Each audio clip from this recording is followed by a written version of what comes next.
Welcome. Today I'm going to be talking about introverted sensing with extroverted intuition. This is session 2 of our Introduction to Jungian Typology.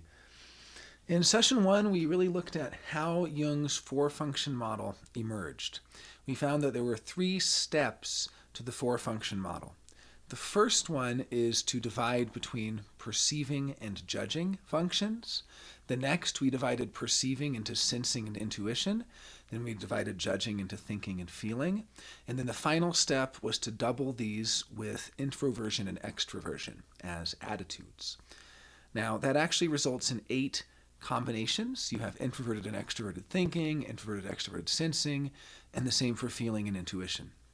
So you actually have 8 cognitive functions, even though it's called Jung's four-function model. That's because the 4 functions, thinking, feeling, sensing, intuition, are all doubled in their 2 attitudes, as we call them. So for this and the next 3 sessions after this, we're going to be looking at, we're going to look at each of the dichotomies, each of the polarities that we uncovered in our first session. Once we do that, we will then move on to looking at some other introductory materials in Jungian typology, like how it relates to the Myers-Briggs system and some other interesting areas. But for today's session and for the next few sessions here, we're just going to be going through the functions. And so the goal here is really for you to be familiar by the end of these 4 sessions with all 8 of the cognitive functions. So we're going to do 2 at a time. We're doing the 2 that are in their polarity. Today, that polarity is introverted sensing with extroverted intuition. So we have this polarity here. This is the polarity we're going to look at. In fact, let me just show a graphic here.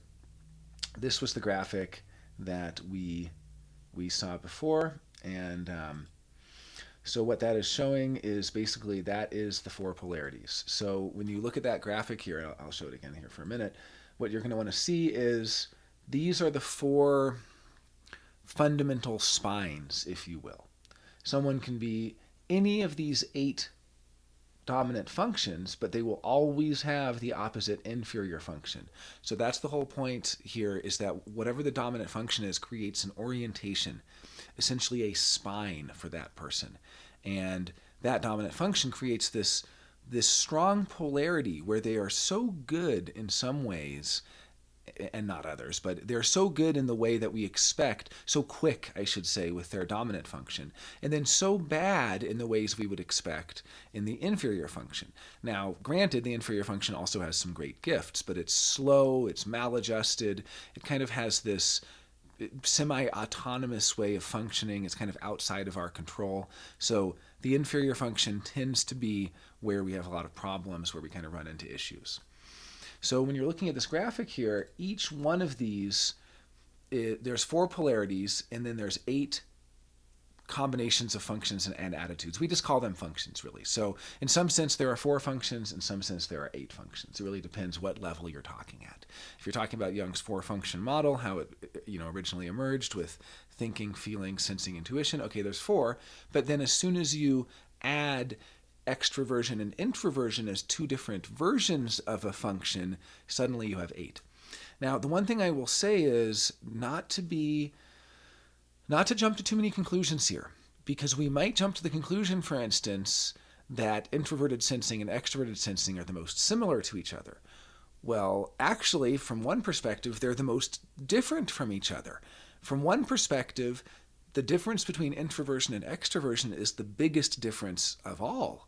So it really depends our approach. And because we ended with introversion and extroversion as the final step. You could also start with that. You could say, fundamentally, we have an inner and an outer world. And then in our inner world or in our outer world, now you split it down. Inner perceiving, inner judging. Outer perceiving, outer judging. And then you could split it down further. Inner perceiving, okay, sensing, intuition. Inner judging, thinking, feeling. And same for outer. So you could actually start with introversion and extroversion as the fundamental division, the division between inside and outside. And in some ways that would be justified because that is kind of the strongest difference. So I would just warn against jumping to any conclusions here about, oh, I'm an introverted sensing type, I know an extroverted sensing type, we must be very similar. No, extremely, extremely different. And so as we go through each of these functions, we're going to be not only looking at their opposite, we're going to be looking at the opposite attitude of the same function. That is to say, introverted sensing, we're going to look at extroverted sensing as well. So it's kind of almost that there's two polarities. Like you'll see here, today we'll be looking at extroverted intuition and introverted sensing. That's that polarity I have in yellow. But you'll see extroverted intuition is also related to introverted intuition. Introverted sensing is also related to extroverted sensing, right? It's almost like there's two opposites. There's the opposite along the polarity, and then there's the neighbor opposite, if you will. And so that's kind of, we're seeing both. We're seeing the opposite along the polarity, and we're seeing the neighbor opposite, the one right next to it, kind of, which is also very different. Okay, so let's begin. So today we're going to be talking introverted sensing, extroverted intuition. Now, I could have really started on any of the functions, and I started with this dichotomy because it seemed like an interesting one to begin with, simply because introverted sensing is an interesting function. When we get to extroverted sensing, I think the fact we're doing introverted sensing first will make it more interesting when we look at extroverted sensing, because extroverted sensing is using your senses, using your eyes, ears, nose, mouth, touch, taste, all these things, smell, you're using your senses to detect the outer world. And so extroverted sensing is oriented at the outer world. And I figured if we started with that, it's just so basic and so mundane, it might just seem so normal, so to speak, we might have a hard time actually seeing what is salient about extroverted sensing. We might not actually notice some of what's really unusual and special about it. So now that we're starting with introverted sensing, which is, again, sensory input, but internally, it's a much more interesting function. And then when we get to extroverted sensing later, I think there'll be more contrast. Okay, so let's just, I have a few graphics here that might help. I will refer to them at times if they do help. This is our basic flow of libido. Let me go ahead. Let's talk about the introverted sensing dominant. So you'll see from our discussion of the flow of libido that the introvert always has energy moving toward them. They are grabbing the energy in the room. They're grabbing the attention of others. They are drawing people into their world. The introvert likes to share their The introvert likes to share their interests. I just made up a new word, right? Introversts or something, right? But anyway, the introvert has interests, and the interests are all part of their inner world. They might be interested in certain books and certain movies and certain authors and certain this and that, and they welcome people into their inner world. Now, it's not that the extrovert doesn't enjoy these things, but the extrovert likes going out to see their favorite band. The extrovert likes sharing in the activity with others who appreciate it. And so the extrovert might have a favorite game they like to play with others and so on. The introvert will too. What's the difference? Well, for the introvert, it's about the game, and then they're looking for the people to play it. It's like they have the interest. It's an internal interest. They're looking for someone suitable to share the interest with. So the introvert can have very high defense mechanisms, be very judgmental about who they share their inner world with or not. And they're kind of like, I have this rich inner world, but I can't find anyone to share it with. I feel so alone because none of these people are into the same thing I'm into. So how cool would it be if I found another introvert to share my inner world with? Well, the extrovert is looking to share activities. They don't really want to share their rich inner world. They want to share the outer world together. They want to do things together. They want to go places together. Now, you can't jump to too many conclusions from this or make too many, you could have a mountain climber who's an introvert, and you could have a great board game player who's an introvert who wants to play games with their friends all the time. And you'd say, well, that's an activity. Or you could have two people with the exact same interests, two mountain climbers, two board gamers, however you want to call it, and one's an introvert and one's an extrovert. It's simply that they're going to get different things from it. The introvert is going to have their inner world validated. The extrovert is going to somehow have the outer world. They're going to feel like they're not missing out on something going on outside. So each has a sort of a different thing they're getting from it. I would also warn against assuming that the introvert is not social or that the extrovert is very social or things like that. We'll find all sorts of interesting nuances, and I don't think that how social someone is or how friendly someone is really a good indicator.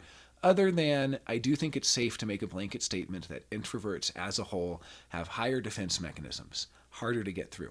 But whether they're friendly about it or not, you can't really predict.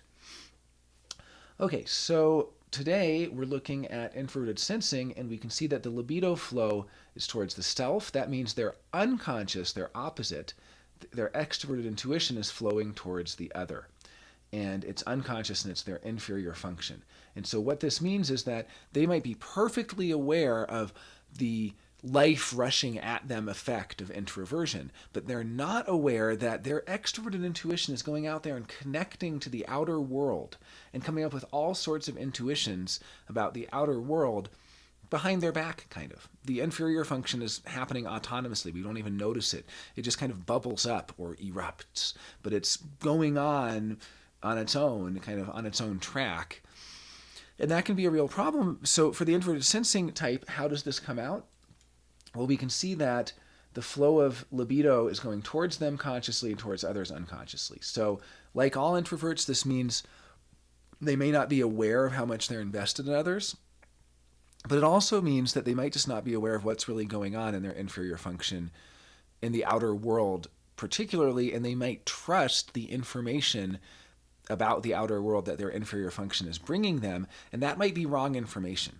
So the first thing we're going to divide here, just looking at introverts and extroverts, is that the introvert typically has more accurate internal information and less accurate external information. And the extrovert, that's opposite, right? So the extrovert typically, now there are going to be cases with different subtypes and so on where someone is very, what we might call low consume or something. They don't notice the outer world as much and things like that. But generally speaking, the introvert has a rich inner world that they're very in touch with, and then they have an outer world that they're not as in touch with. Now, what's in this inner world is going to depend on the type. So an introverted sensing type is going to have a lot of sense memories in this inner world. A feeling type is going to know how they feel about things. A thinking type might not know how they feel about things because they have a rich thinking, intellectual inner world. They've cast the feeling outside. So what you can see is really what you can keep inside is only sensing or intuition and only thinking or feeling. You can really only keep, right? You can keep one or the other of each of those polarities, but the other one is getting put outside. And again, this is because, as we saw in the previous slide, there are these oppositions. And so if you have intuition inside, you put the sensing outside. If you have sensing inside, you put the intuition outside, and so on. So that's what this is really saying is just there's like a fundamental teeter-totter effect, or a kind of effect where you're not really able to have both. You can't contain both inside. So for this introverted sensing person, they naturally are going to have their intuition outside. And they're not going to necessarily be aware of what that intuition is doing. The inferior function is a great gift in bringing us a connection to the spiritual, the profound, the numinous. It is also a place that brings us great fears and worries and anxieties and dark thoughts and dark feelings and dark intuitions and dark sensations and so on. So it can bring us a lot of things that can really terrify us, and it can lead us into all sorts of triggered states. As I mentioned in session 1, Naomi Quank has this book, Was That Really Me? In the Grip of the Inferior Function, and it's all about when you're gripped. So what does it look like for this introverted sensing dominant to be in the grip? Okay, well, first let's look at what they're like when they're not in the grip. The introverted sensing function is a perceiving function. So first of all, we start with these are perceptive people, but they're perceiving in a certain way. They're not just perceiving anything, they're filtering in a way. They're perceiving in a way that is, because it's introverted, we can almost think the extroverted has something more objective about it. The introverted has something more subjective about it. We also saw previously that thinking and feeling tend to be a little more subjective. Sensing and intuition tend to be more objective. I know it's kind of funny. You would think shouldn't thinking be objective? It's always striving to be. Well, yeah, but what is reasonable and rational to one person might not be to another. So as we saw previously, if you are thinking or feeling dominant, you tend to be people-oriented and have people problems. If you're intuition or sensing dominant, you tend to be thing-oriented and have thing problems. So we already know that this introverted sensing type that we're looking at here, that this introverted sensing dominant is perceiving, they're perceptive, they have thing problems, and because they're an introvert, they have a very subjective approach to the objective. That's why I was saying starting with introverted sensing is kind of more interesting. Because, like, what is it when we're talking about the objective outer sensory world, but then we talk about the subjective inner world of sense memories, basically, and representations of the sensory world. So the introverted sensing type, and if you're an introverted sensing type, this will be familiar to you, has this incredible ability to absorb sensory impressions. They remember what their first kiss was like. They remember the first time they ever ate a hot dog. They remember the first time they ever, had sushi, the first time they ever this or that. Like, they remember each different sensory experience, the first time they ever wore a sweater that was scratchy on their skin. The way von Franz describes it, and she said she really didn't understand the introverted sensing type until Jung's wife, Emma Jung, who was an introverted sensing type, described her own type. And the way von Franz says it is, these are people who have a finely tuned photographic plate that absorbs every little minuscule impression. So they have this incredible sensitivity to sensory impressions. They're able to notice the difference of subtle shades of color. They're able to, they tend to notice, you find a lot of introverted sensing types who are really good woodworkers and carpenters. They notice if something isn't totally flush or isn't totally perfect. So they have this incredible delicacy. It's a delicate sensory function, for the most part. I don't want to go too far with that because there are subtypes as well. And if you get into more advanced Jungian typology, you'll see that there are so-called masculine and feminine subtypes, and I wouldn't want to assume that a double masculine introverted sensing type is delicate or something like that. At the same time, there's a delicacy to the way it absorbs information, which is that it's perceiving sensory information and comparing it to past experience in a way where it's basically trying to do what's predictable and expected, and it's very controlled. It's kind of trying to mitigate chaos at any point. So it's a way of, say you have an introverted sensing type and they're learning how to do a certain process. They're going to practice and do rote memorization of that process over and over and over again. They don't want to improvise. Improvising is in the intuition, right? Although you find some incredible improvisers who are introverted sensing, and of course that is because the inferior function has this great gift that it sometimes brings us. You might find some really incredible improviser who is introverted sensing, but by and large you're not the Robin Williams of the world, these great improviser comedians who can make any sort of intuitive association in a split second. That's not the introverted sensing type. So this introverted sensing type, they have the other's libido flowing towards them. They're getting all these sense impressions from the other. The other is kind of louder and brighter and more noticeable to them than other people, right? In the sense that if you're not an introverted sense type, you're not really being overwhelmed by the sensory input. I've actually wondered how many people who are highly sensitive to sensory input have strong introverted sensing, or weak introverted sensing and are in the grip of their introverted sensing. That is to say, they've fallen into their introverted sensing. Because when it's a dominant function, you don't tend to have problems with it. So even though the introverted sensing type is getting overwhelmed by sensory stimulus that's like much louder for them than other people and brighter for them than other people, and taste is stronger for them than other people, and so on, it's not really a problem for them. That's just kind of the way they are. If it's one of the lower functions in the stack, that can be a real problem. You can get stuck in that. If it's the inferior function, you can get totally stuck in that introverted sensing grip where you're overwhelmed by external reality. So dominant introverted sensing people, you find them often in trades and crafts, and artists, and anything that requires a lot of skill. The introverted sensing function is able to engage with the sensory world, but it keeps a tether, or it keeps track of this process manager or this inner living journal of an internal narrator that is maintaining the process at every step. So say you have like 12 steps or 15 steps to do in this process. You're baking food, or you're making a piece of art, or you're glass blowing. I have a friend who's an introverted sensing type who's a glass blower. You have all these different steps you got to go through. Well, most people, they'll do a step and then they'll like check a list or something and go, okay, what's the next step? Okay, well, that's done. What do we do next? Okay, that's done. What do we do next?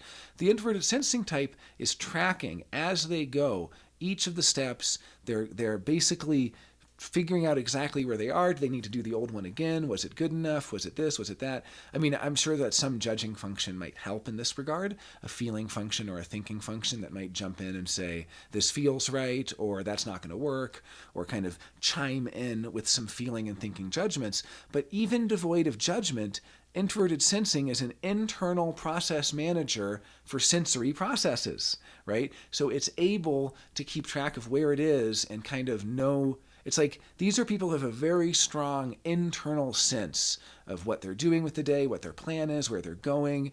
Like, oh, I can't stay. I got somewhere to be. Oh, I'm on my way there. I'm doing this. Like they're kind of like tethered to an internal track. So they show up and they're hanging out with you and talking to you, but they're still first and foremost primarily in touch with their internal track. Similar to an introverted intuitive as well. The introverted intuitives and introverted sensing types both have this in common because they have internal process manager functions that are basically managing the process and kind of noticing when it's time for the next step, when it's time to go, and so on. The other thing about introverted sensing types, if they're working for you and you tell them to do something, they will keep doing it until you tell them to stop. There's a certain common sense that is lacking here because a lot of common sense is in the intuitive realm. And here's one of the things you want to notice. When you're looking at a type that has, like this introverted sensing type, they're going to have problems in this polarity that nobody else has, that no other types have. Introverted sensing and extroverted intuition types have problems along the introverted sensing, extroverted intuition polarity, but introverted thinking types don't have those problems. Extroverted feeling types don't have those problems. Introverted intuition types don't have those problems, right? All the other types, all the other 7 types besides the introverted sensing type are going to have a certain set of problems. But the extroverted intuitive does have a similar commonality in they have a sort of an inverse of those problems, like they're in the same polarity. But this is just to say that an introverted sensing type may have this problem of like not using common sense and just doing the same task over and over, long past the point they needed to, and kind of over-relying on guidance from others to tell them when to stop, over-relying on someone else to tell them when to improvise or when to be creative. They might not even know how to improvise or be creative. Someone says, okay, this is a great place for you to put your own flourish in that. Well, what do I do? What kind of flourish do I do? Needing examples for what other people have done before, needing to know what's worked in the past, things like that. I mean, it's basically introverted sensing is kind of, it worked before, so it'll work again. Or this is the way we did it, so let's do it again. There's a way of holding on to tradition there where the introverted sensing type can be a very traditionalist, family values, religious, following all of the rituals and rites and so on. Again, not always, but you will see commonly a lot of introverted sensing types who have a strong connection to their ancestral past.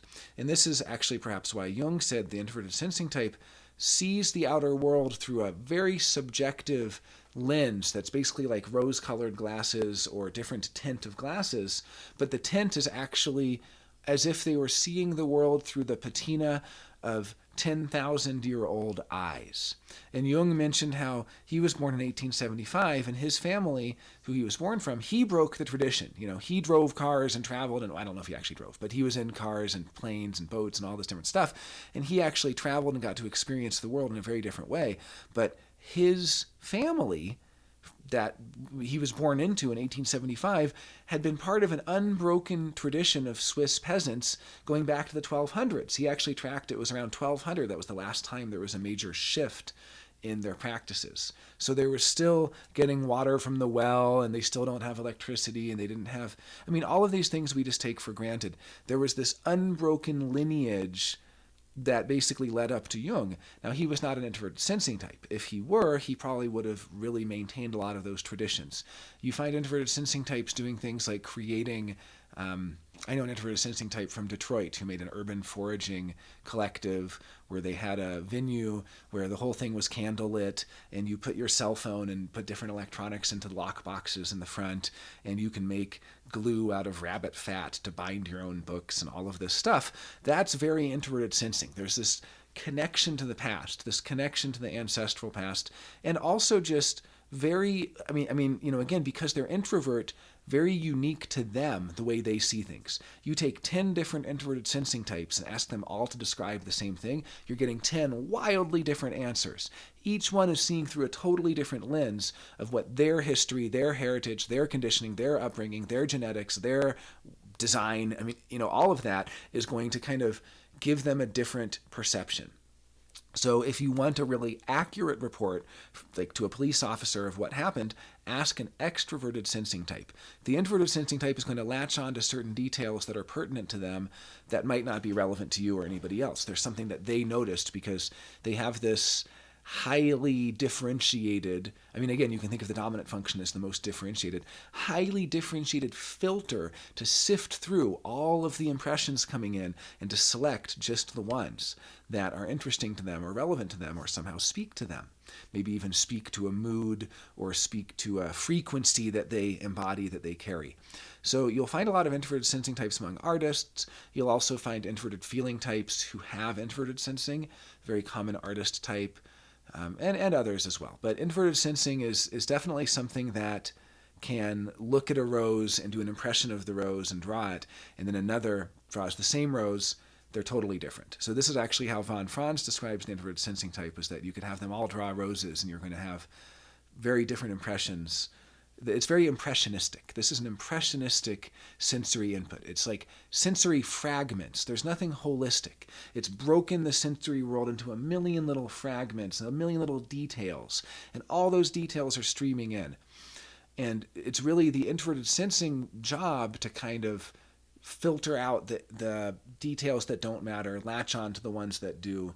So you'll really have a lot of the introverted sensing types. You find them in athletes, you find them in anything that requires a lot of sensory ability, just like extroverted sensing types. I think if you were to look at professional athletes worldwide, you would find the vast majority of them are introverted and extroverted sensing types. And they're kind of two sides of the coin there when it comes to athleticism.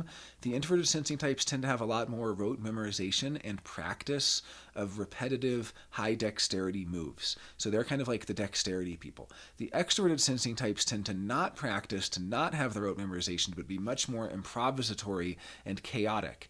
And one of the big differences is the extroverted sensing types really don't like being controlled, and the introverted sensing types, who are known for being quite controlling, really can't stand chaos. So you kind of have these opposite poles there in its own way, even though they're neighbors. They're not really the opposite polarity of the sensing and intuition, but introverted and extroverted sensing right next to each other, they have some pretty big differences too.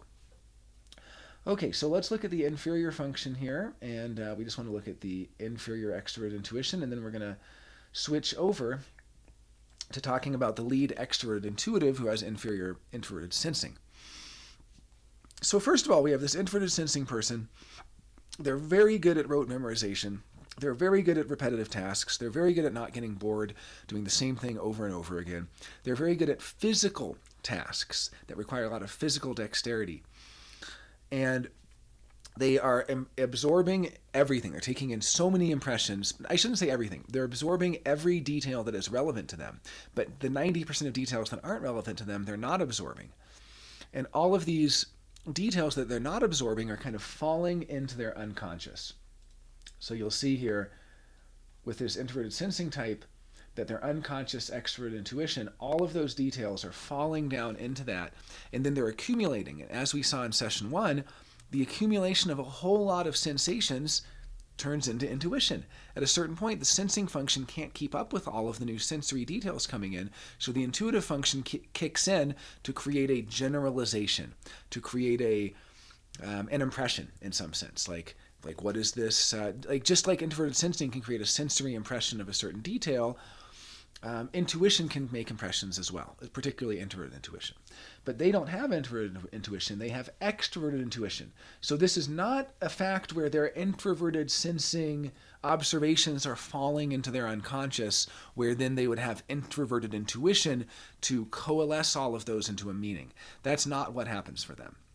That's what introverted intuitives do, right? The introverted intuitive takes all of these sensory impressions and gets an impression from them by basically even the external sensory facts, takes all those facts, puts them all together, gets an impression from them of what does this mean, or how is this, essentially, how does this connect, or how are these things connected to each other, and what does this mean overall, like the emergence of meaning, like what should we call this, what should we name this, how should we describe this?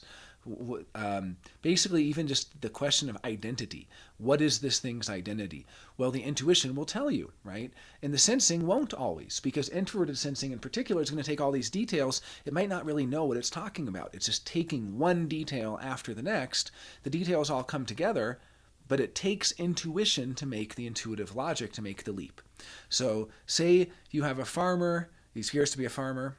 I mean, already that's kind of, he's not a farmer, but he looks like he's a farmer.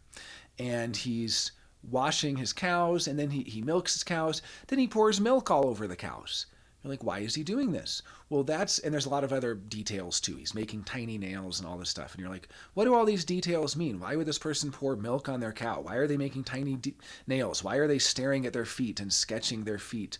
And why are they, doing all these different things? And you can list all these details. And at the end of the day, then the intuitive leap is they're a shoemaker. They're pouring the milk on the cow in order for its leather to be better for shoes. Something like that, right? They're making tiny nails for the shoes. They're staring at their feet and sketching their feet so that they can sketch the outline for shoes. So there's an intuitive leap of what do all of these sensory details mean? How do they come together? That's the intuition. Now, when we're looking at this type here, this introverted sensing type, with their inferior intuition, basically what that means is their intuition is going to be coming up with false conclusions or false possibilities. It's going to be making leaps that are oftentimes have a very negative bent, or especially if it's been neglected. So you'll find introverted sensing types in the grip are having all sorts of rich fantasies about terrible things happening. They could have, somebody could be in an accident. It's usually about other people in the outer world. They're sure they're going to get fired. They're positive an earthquake's going to come. They're positive that the reason that their partner is home late from work is that they were in an accident. So they're calling all of the hospitals, or they're imagining calling the hospitals. They don't usually do it because that requires extroverted movement. Sometimes they do. If they're really in the grip of the extroverted, they might be furiously calling all the hospitals. But the idea here is that the introverted sensing type is so out of touch with the realm of possibility that when that realm does come to them, they see the dark possibilities. They don't see all the good possibilities. They don't see how there could be, they could make a lot of money from this. They just see how they could lose a lot of money on it. Or sometimes they do get tricked and they get swindled out of their money and things like that because they're so inferior in their use of intuition that they're not able to smell a rat. They're not able to trust, like their intuition tells them not to trust one person and to trust another, but the one they trust robs them and the one they didn't would have helped them. They can't rely on it to suss out who's trustworthy or not. They don't have a nose for what's going to happen in the future, but they think they do.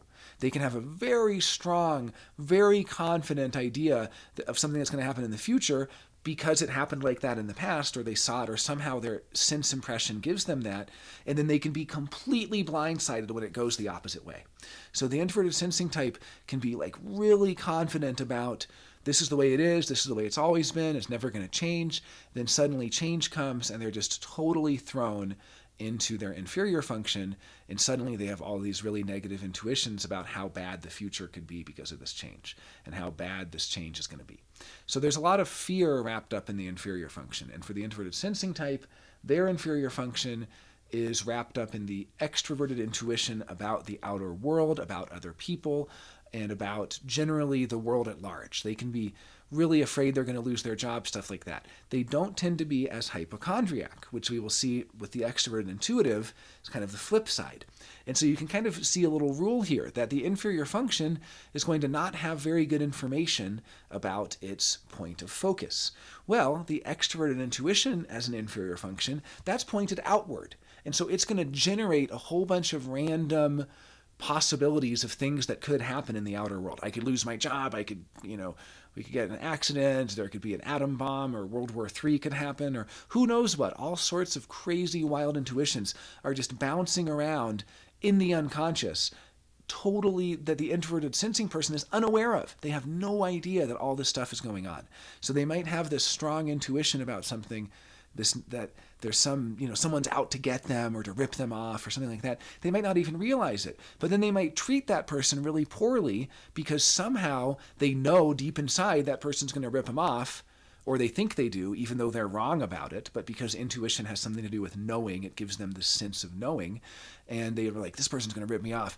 That person has nothing against them at all. There's just a case of wrong intuition, and that wrong intuition is going to bubble around inside, sometimes without the introverted sensing type even realizing it. And they're going through their life just with all this stuff they don't know they know.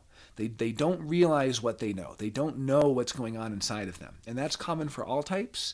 It's just going to be your inferior function is going to be what's really what's bringing that. So in the case of the introverted sensing type, they can bring a lot of introspection about negative things that could happen a lot of times, right? It can be really overly negative and overly pessimistic. Someone starting a business, they might just assume it'll fail, things like that. Like this kind of, the intuition it's kind of faulty. And at the same time, it can sometimes be totally spot on, and they can be struck out of the blue with a lightning bolt that strikes them to their core. Remember, the inferior function is always very profound. So when an introverted sensing type does get an intuition, it's extremely profound for them. I mean, if they actually have like a ghost experience or something like a little bit ghostly, it can shatter them. It can totally change their life. They can become a ghost hunter or something like that. Whereas if an intuitive had that experience, they would just say, that's weird. I wonder what I ate. I must have had some weird food or something. I don't know. They would kind of just brush it off. But the introverted sensing type, it's so profound when that intuition finally comes to them and erupts to them that they can kind of, in a way, they can almost be a prophet who is like, those people on the street saying the end is coming, stuff like that. A lot of them are introverted sensing types because an intuitive is not going to make a big deal about an intuition. If they have a vision and God comes to them and shows them a vision of the future, that's no big deal for the intuitive. The sensing type might spend the rest of their life commemorating and memorializing that experience. Okay, so now we want to look at the opposite. We're going to look at the extroverted intuitive dominant. And so here's somebody who naturally is really drawn to others. You can see with their extroverted intuition, they're constantly connecting to others. They don't realize all the introverted sensing that's going on unconsciously until it erupts. So what it looks like for them, normally these are very snappy, very quick, very affable, very, think about Robin Williams as a classic extroverted intuitive dominant. These are people who can rapidly use their intuition to make connections between outer things, right? So if you have a restaurant and you have an introverted sensing type and an extroverted intuitive who have founded the restaurant together, very rare. Introverted sensing types usually do not found restaurants. They don't usually found anything. They're not very entrepreneurial. Generally, you find some incredible ones like, I think Jeff Bezos is introverted sensing dominant. So of course, when they do, they can be the biggest entrepreneurs in the entire world. I think also Warren Buffett might be. So you find very shrewd investors and business people among introverted sensing types as well. But by and large, the extroverted intuitive, those are kind of the dime a dozen entrepreneurs, the flash in the pan entrepreneurs, the serial entrepreneurs who create something and it fails and they create another and it fails and they create another. That's the kind of classic entrepreneur because the extroverted intuitive is notoriously flaky and notoriously ADD and notoriously, which is not to say that if you have ADD or ADHD that you are an extroverted intuitive, but just they're notoriously jumping from thing to thing to thing to thing and they can't stick with things and they're flighty, they're jumping from relationship to relationship. Very similar to the extroverted sensing type in this regard, in that there's a real fear of responsibility, but then they'll try to overcompensate by proving to you how responsible they are. So you have these really irresponsible extroverted intuitives who are like going to prove to you how responsible they are because of all of their introverted sensing, right? They're like, I've practiced this and I've rehearsed this and I've planned this and I've been doing it over and over again and building it up slowly and all of these introverted sensing things. Everyone tries to cover up their inferiority. Everyone tries to cover up their weak point. So the extroverted intuitive is going to hide their inferior introverted sensing. And in fact, extroverts in general get to hide their inferior function. You see an extrovert, you go, wow, what an amazing human specimen. You see an introvert, their inferior extroversion is on display for the world. Anytime you see extroverted, think that is what we show other people. Introverted, that's what we keep to ourselves. So all extroverts get to basically hide their weakness. They get to hide their inferiority, and they get to keep that to themselves, and then they show the world their dominant function that they're really good at. Introverts hide their dominant function that they're really good at. They show the world their inferior function. So they can be more easily made fun of and things like that. Now, an extroverted intuitive is going to have this natural talent and gift for making connections in the outer world and for seeing what else something could be used for.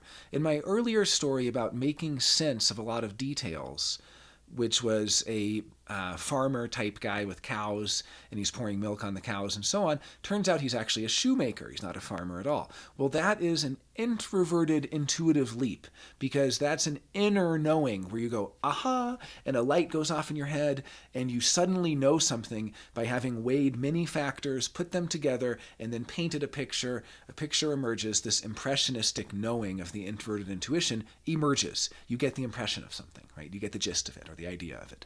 That person's a shoemaker. Okay, well, extroverted intuition, what we're looking at here, is actually very different. The extroverted intuitive is actually going to say, okay, yeah, that guy's a shoemaker, but what else could he use those cows for? Maybe he shouldn't be wasting that milk, pouring it on them and turning them into leather.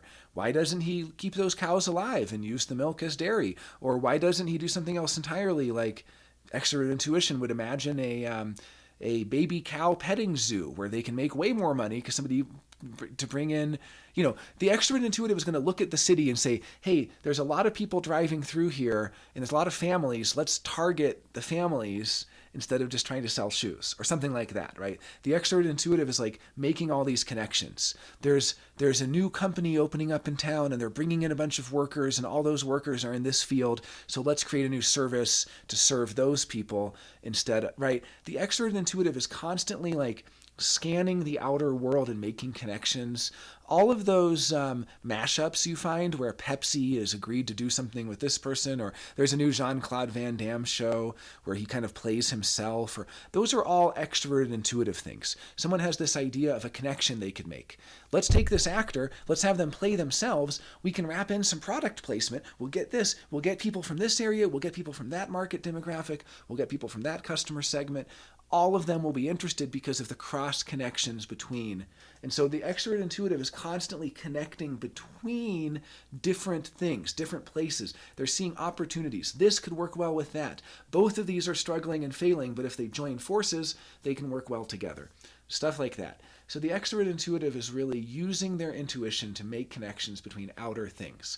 They're categorizing and they're seeing the tree, and they look at a tree, and the introverted sensing type notices the leaf in the wind, and the extroverted sensing type sees the whole tree and just goes, it's a tree, right? Well, the extroverted intuitive sees the trunk, they see the branch, they see the smaller branch, they see the bud, they see the leaf, they see every different category, and they start to kind of almost color code what they're seeing in the outer world, and seeing how they could match up together, and seeing how, oh, I see. So you have this event space here, and you're planning on having gallery shows, but there's already too many galleries in Santa Fe. But you know what we don't have? We don't really have any jazz shows. So what if we did a jazz night, but we also don't have a sake bar? So what if we served sake, but who do we target? We don't just want to target these people, so we want to put all our ads in that place.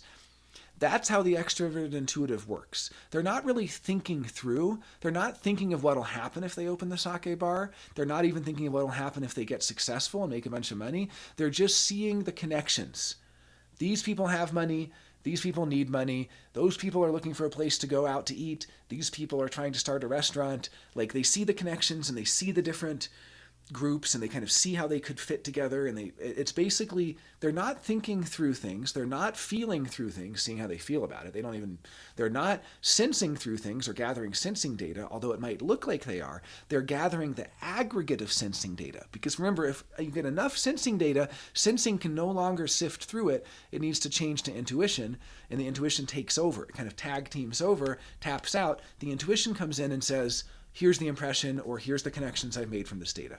So an extrovert intuitive is gathering all this data, and then they're constantly making connections between basically what they've observed and other things they've observed or heard about, and they're looking for hidden secret connections, secret affinities, secret advantages, just things like that, different combinations, different permutations that have never been tried before. It's not really going to create something new, but it's going to take a bunch of old stuff and put it in a new combination so that it seems new. That's what extroverted intuition is really doing, taking a whole bunch of things, arranging them, connecting them in different ways. Now, introverted sensing is their inferior function.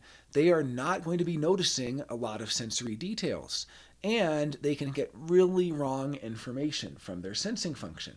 Now, in this case, this is wrong information about themselves. So you find a lot of hypochondriacs and people who are, an extrovert intuitive, bubbly, bright, smiley, intelligent, snappy, funny, quick, nervy, all this stuff. Then suddenly something happens and they're knocked out of commission, and for weeks they're just bedridden, stuck in nostalgia, stuck remembering their first kiss, stuck remembering all their failed relationships, stuck being flooded by sensory impressions. If they're lucky, it's only psychological. Sometimes they can experience real pain, and you find extrovert intuitives who have all sorts of mystery pains like fibromyalgias, and you also find all sorts of hypochondrias, and they're positive they have cancer, and they're positive they have this or that disease.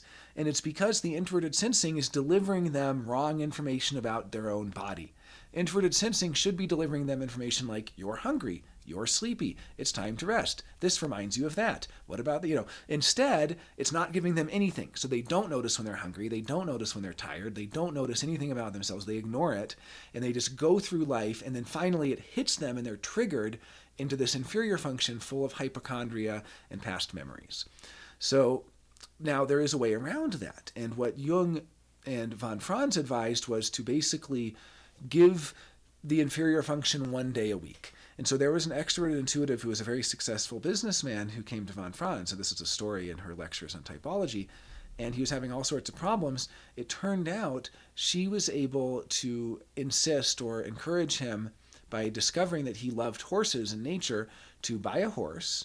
Now, he couldn't take care of it every day. An introverted sensing type could, no problem. Introverted sensing type is great at maintaining and, doing all of the rote memorization of all of the things you have to do and all the processes and all the steps and all the repetitive tasks. They'd be great. This guy was way too busy because he was a business magnate who had so many different things going on. Like most extroverted intuitives, he had his fingers in so many pies and so much happening that he really wasn't able to take care of the horse, but he was able to hire someone with all the money he made as a business person, and he was able to visit the horse once a week and spend time with his horse, feeding it, brushing it, going on walks with it. And this really had a healing effect for him because it was able to give him something within his realm of introverted sensing to do. Now, if you are introverted sensing dominant, you can do laundry every day and fold clothes every day, and you can, go do prayer beads every day and pray for hours, and you can do these multiple hours and hours and hours of repetitive, monotonous tasks. Introverted sensing types are actually really good at that. So are introverted intuitives. In a more advanced topic, we could look at the different commonalities, and both introverted intuition and introverted sensing have a commonality in that they are both fundamentally spiritual. Introverted intuition is connecting to the intuitive kind of intimations of spirit that come through the imagination. Introverted sensing is connecting to the spiritual and the mundane.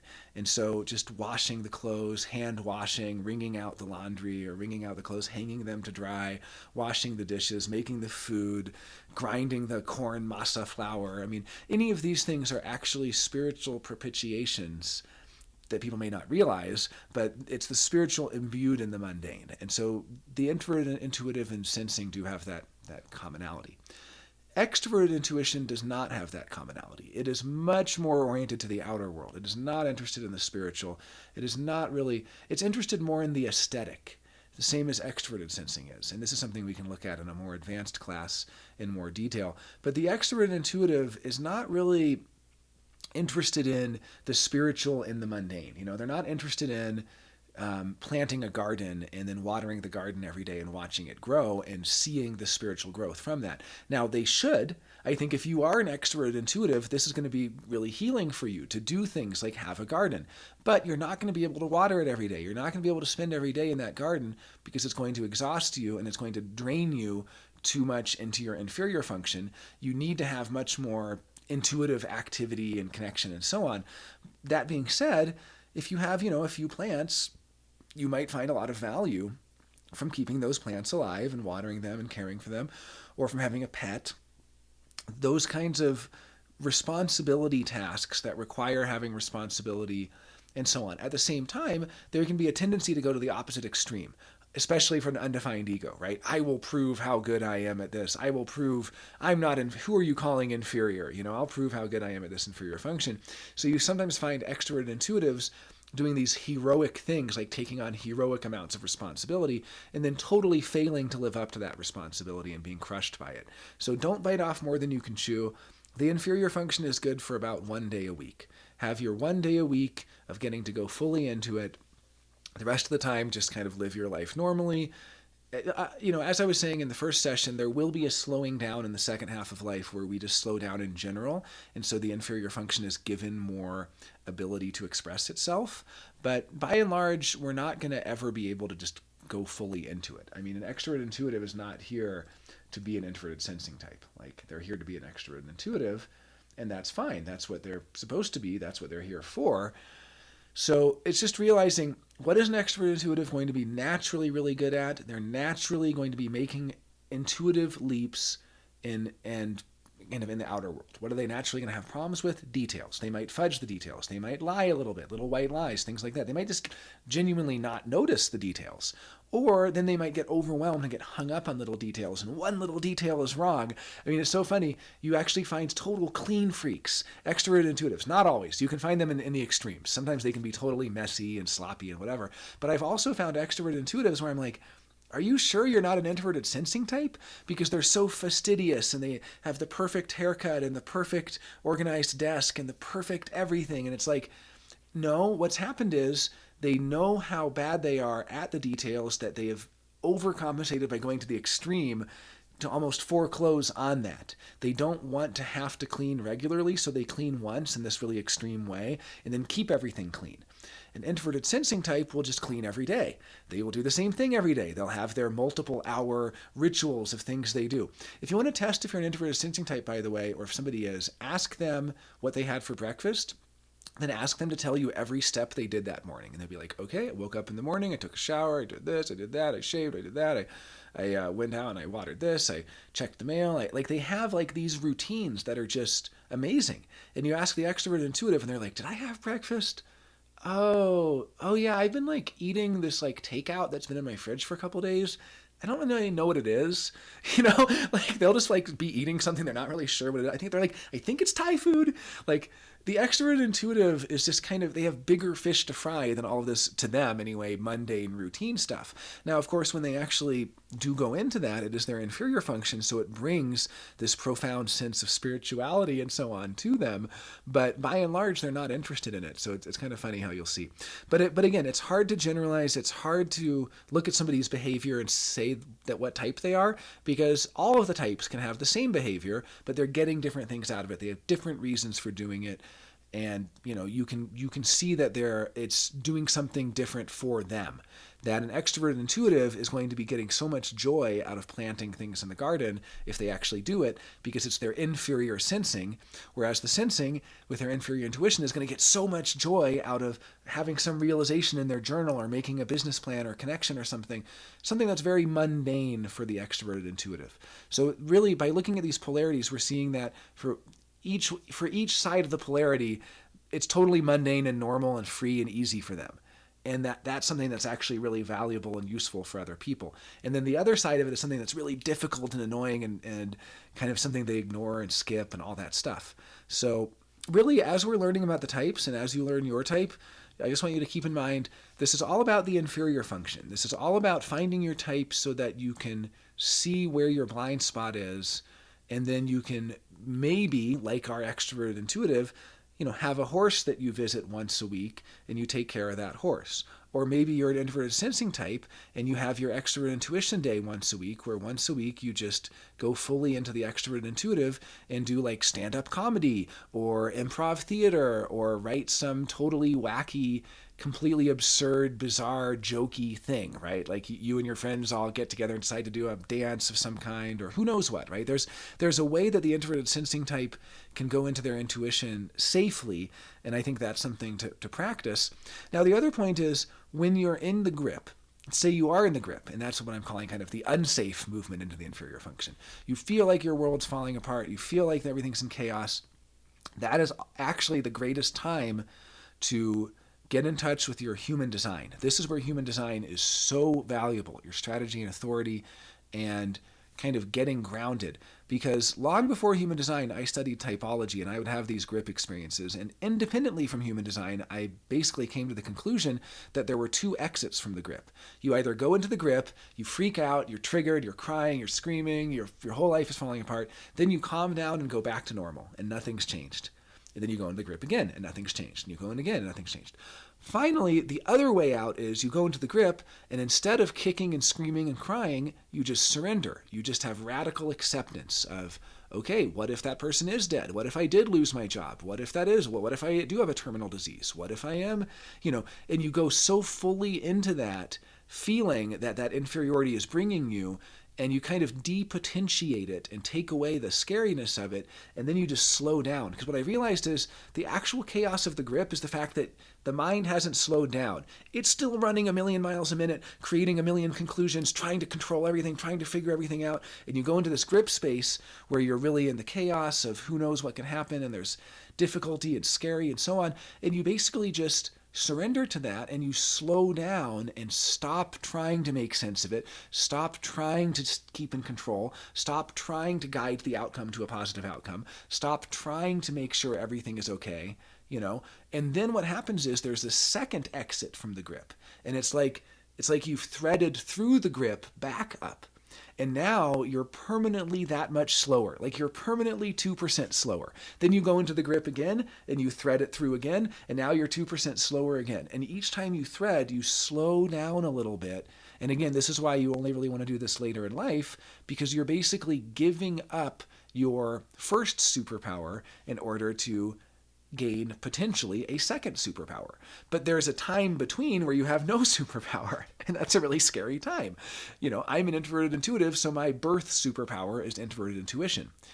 Giving up that intuition by threading through and slowing down with the inferior function, then basically there's a period of time where I don't have any ability until I have gotten a handle on my extroverted sensing. Now I come back to using my intuition, but now I also have a stronger foundation and a slower, kind of more grounded way of being in my life. So it's the same thing for all the types. So if you're an extroverted intuitive, this is a very quick, very snappy, fast function. The dominant function is always fast, but extroverted intuition is like exceptionally fast. What's going to happen is when you go into that grip experience and you're overwhelmed by nostalgia for past relationships, and maybe you're overwhelmed by hypochondria and worries about your physical health, or maybe you actually do have a real physical problem that is kind of throwing you into that, because people do go into the grip when they are faced with real problems too. It's not just imaginary. And so you're this extroverted intuitive, you're kind of grounded in the grip. What I would urge you to do is to surrender to it and basically slow down.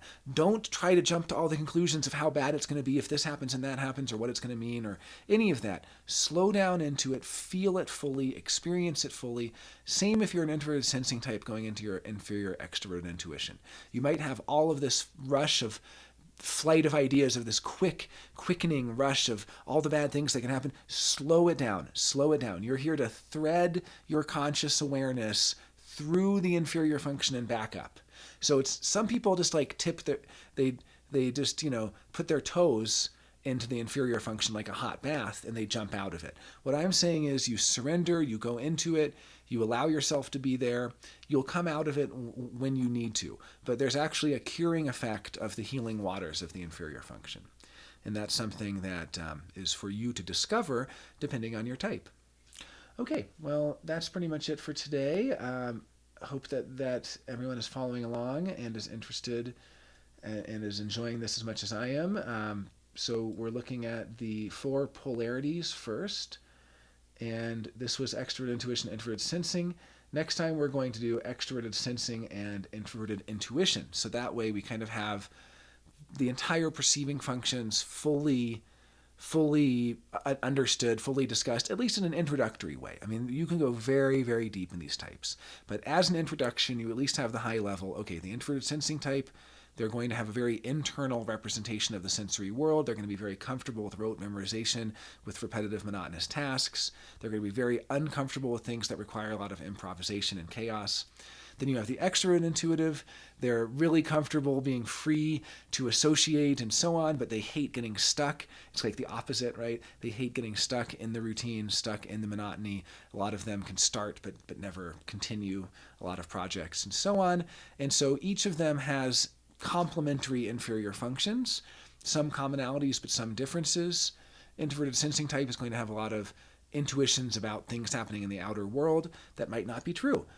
The extroverted intuitive is going to have a lot of sensations from inside their body that might not be true, right? Don't necessarily believe the sensation coming from inside of you because that might just be your anxiety or something like that.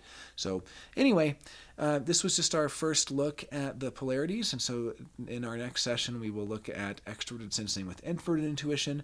And that way we can kind of compare as well while staying in the same realm of the perceiving functions. Thanks for watching.